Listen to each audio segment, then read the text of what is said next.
দুপুর 12টার দিকে আমরা পৌঁছালাম জলশিরি সেন্ট্রাল পার্কে। এরপর হেঁটে হেঁটে চলে গেলাম টিকিট কাউন্টারে। টিকিট কাউন্টারে গিয়ে দেখি বেশ লম্বা লাইন। ঈদের পরদিন অনেকেই আসছে এখানে ঘুরতে।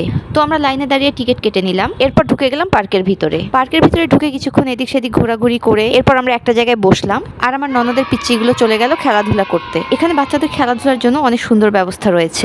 এর মধ্যে দিয়ে দিল জোহরের আজান। তো আমার শাশুড়ি এখানকার মসজিদে চলে গেল নামাজ পড়তে। এখানে মহিলাদের জন্য নামাজের সুন্দর ব্যবস্থা করা আছে। তো শাশুড়ি নামাজ পড়ে বের হলে আমরা সবাই মিলে চলে গেলাম রেস্টুরেন্টে লাঞ্চ করতে। লাঞ্চের জন্য অর্ডার দিলাম ওদের সেট মেনু, চাউমিন আর কোল্ড ড্রিঙ্কস। লাঞ্চ শেষ করে রেস্টুরেন্টের বাইরের এই সুন্দর জায়গাটায় বসলাম। এখানে একটা লেক আছে, লেকে বোটিং এর ব্যবস্থা আছে, চাইলে এখানে বোটিংও করা যাবে। তো এখানে বসে থাকতে বেশ ভালো লাগছিল। এখানকার পরিবেশটা অনেক সুন্দর ছিল। তো লাঞ্চের পর তো আমার চা কফি খেতে ইচ্ছে করে, তো আমি লিমনকে বললাম। পরে লিমন আমার জন্য একটা কফি নিয়ে আসলো, যেটার কোনো ভিডিও ক্লিপ নেওয়া হয়নি। তো এরকম সুন্দর প্রকৃতির মাঝে বসে কফি খেতে কি যে ভালো লাগছিল কি বলবো। তো আমরা এখানে বসে সুন্দর প্রকৃতি উপভোগ করছিলাম আর বাচ্চাগুলো চলে গেছে আবারও প্লে জোনে খেলতে। তো আরো বেশ কিছুক্ষণ খেলাধুলা করে এরপর আমরা আস্তে আস্তে বের হওয়ার জন্য উঠে পড়লাম, কারণ আজকে রাতের বাসেই আমরা আবার যাব সিলেট। তো খুব শীঘ্রই সিলেটের ব্লগগুলো নিয়ে আপনাদের সামনে হাজির হব। আর এই প্লেসটা বাচ্চা কাচ্চা সহ পুরো পরিবার নিয়ে সারাদিন কাটানোর জন্য একটা ভালো অপশন। আর বের হওয়ার আগে আমরা কিছু গ্রুপ ছবি তুলে নিলাম স্মৃতি হিসেবে রাখার জন্য। জলশিরি সেন্ট্রাল পার্ক থেকে বের হয়ে আবারও নিয়ে নিলাম একটা সিএনজি আর রওনা দিলাম বাসার উদ্দেশ্যে। তো মোটামুটি সন্ধ্যার আগেই আমরা পৌঁছে গেলাম বাসায়। এখানে কিছুক্ষণ রেস্ট নিয়ে এরপর যাব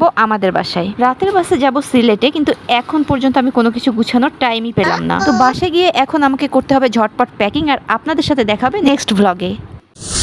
Goodbye.